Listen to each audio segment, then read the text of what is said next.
You can see on the back of this knife here, you see that giant Hmm. slot with the right angle.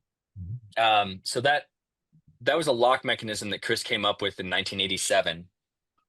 So essentially, when you open the knife, then the lock arm slides behind the blade and keeps it locked open.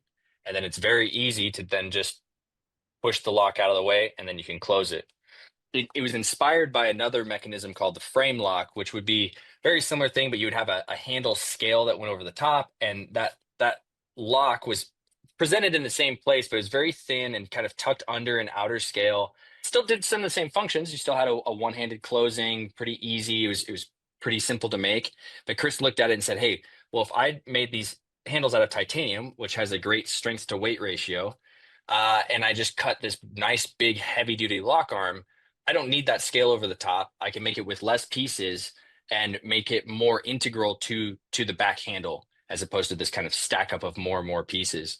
In the big picture of knife design, he kind of took a spot in one of the generations of that style of making a lock.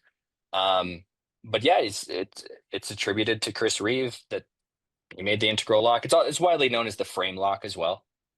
That was probably his single biggest contribution to the knife industry, though there's a whole slew of other things that he made or ideas and stuff like that. The knife that Chris based his idea off, as Tim said, was stacked up a whole lot of different flimsier layers.